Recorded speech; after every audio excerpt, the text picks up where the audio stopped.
Se on kohta kesä, eli kännykkäkamerallakin riittää valoa, mutta kun ilta tulee, tarvitaan jotain parempaa, eli järjestelmäkamera. Mutta millainen?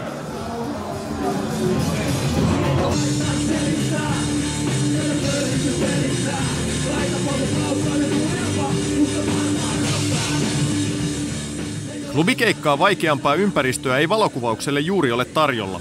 Pimeä tila, jyrkät ja voimakasväriset valot ja edestakaisin pomppiva Duracell-artisti. Siispä parasta apua oikeasti hyvän kameran hankkimiseen voisi kuvitella löytyvän juuri keikkakuvaajalta.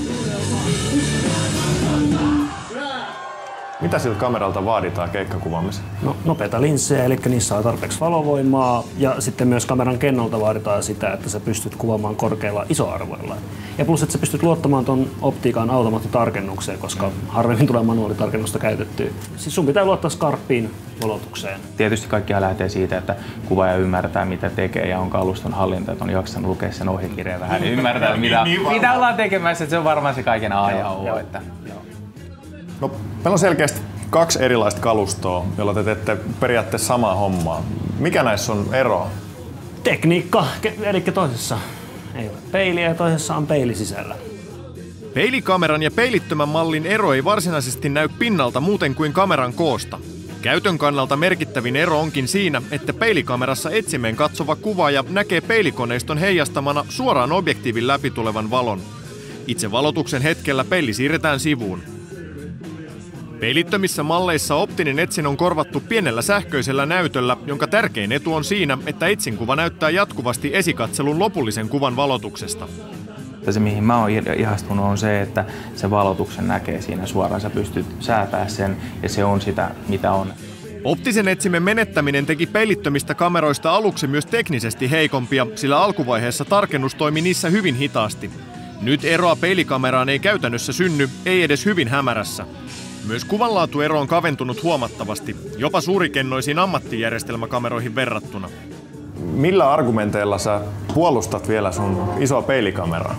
Se, mikä tuossa vielä on niin kuin selkeästi parasta peillisessä kamerassa ja varsinkin Mark 3, 5D Mark 3 on sen kenno. Siis se, että se on valoherkkä, siinä on selkeästi vähemmän kohinaa kuvassa. Että se on se ehdoton valtti vielä ihan täysin. Että totta kai rock-kuviin semmoinen tietty rosoisuus sopii, se on ihan ok, mutta se oli tietty semmoinen niin kuin askel taaksepäin.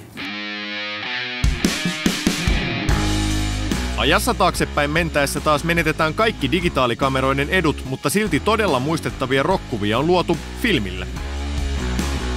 Valokuvaaja Ross Halfin aloitteli valokuvausta 70-luvulla kuvaamalla pienillä klubeilla muun muassa sellaisia aloittelevia bändejä kuin Def Leppard ja Iron Maiden.